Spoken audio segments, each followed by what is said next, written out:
Deck Klusky. 4 minutes on the net with Deck.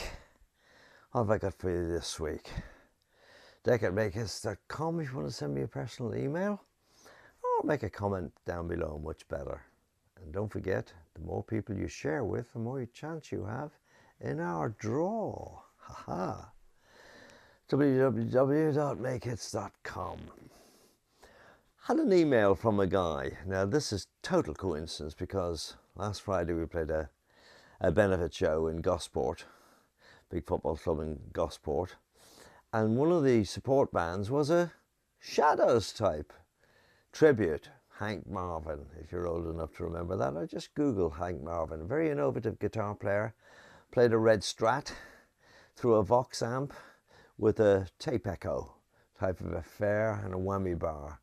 And he did so much for guitar playing right throughout the world, and particularly in the UK. This band were on with us, and this guy was using an original Watkins copycat. Can you believe it? I can remember messing around with those years ago. In fact, old Watkins, he tried to sue me once because he gave me one of their copycats and I didn't use it, and we were endorsed by Selmer at the time. Hank Marvin at the time was endorsed by Vox. Vox was a very clean amp in those days, as was Selmer. And the two of us, we used to knock around together and bump into each other all the time on the road, and we were desperately trying to get a distorted sound, and we tried disconnecting speakers. There were 2 speakers in our amps, so we disconnected one, trying to make it distort. No, it didn't. Then we tried turning the amps backwards. That was another one. Turning up the volume so the sound then would bounce off the back wall of the theatre. That didn't work either. Nothing would give you a distorted sound in those days except Marshall, my dear friend Jim Marshall. I still, in his memory, wear little wristbands for him. There we are. Look, can you see that? It says Marshall on it, but there we are. Marshall was so huge and cumbersome, you had to play them flat out like Jimi Hendrix.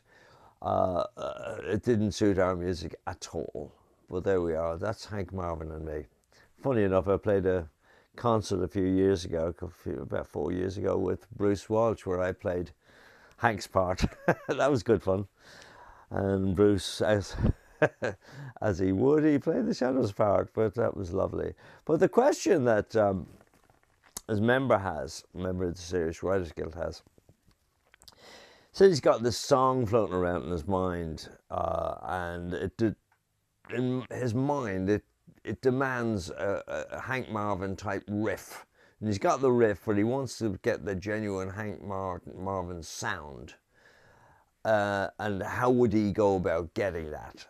And I said, well, don't even bother with trying to get a copycat or a Binson Echo or an Echo or a Space Echo, all those things that people think that Hank used. The only one he used, I think it was either the Echo or the Binson that he used, and that was about all he ever used until Quadraverb. Then Elisis did a deal with him, and he programmed a Quadraverb to give him that exact sound. So it is one of the patches on a Quadraverb. If you want the genuine sound, that's where to get it. I said to my member, I said to be desperately careful that this is the fact of the matter, because he hasn't had a major hit yet, the member. If it was R. Kelly or Kanye West or some other producer, even a Tony Visconti type producer, and they produced a record, a rap record, say, and used a Hank Marvin type riff, and it was a hit, then suddenly every other record would have a Hank Marvin type riff, and it would be so in and so cool and so great.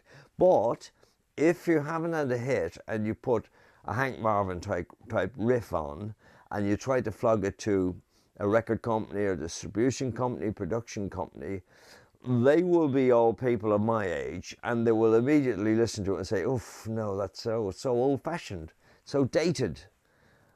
You see the logic? So you've no chance. So I advise my member to just steer well away from that way of thinking, because it cannot work. It just simply cannot work. unless, as I say, you're an R. Kelly or a Kanye West or any of the big producers that are around at the moment. Say if it was an Amy Winehouse track a few years ago and had a Hank Marvin guitar on, what's his name, Robson, ooh, won't come to me, I'll put it on the screen, then that would work. Of course it would, but not for somebody who's just trying to have an initial hit. So this is Dec at makehits.com. 4 minutes on the net with Dec, www.makehits.com. Send me an email, or better still, comment down below. And don't forget, share, share, share. See you next week. Bye.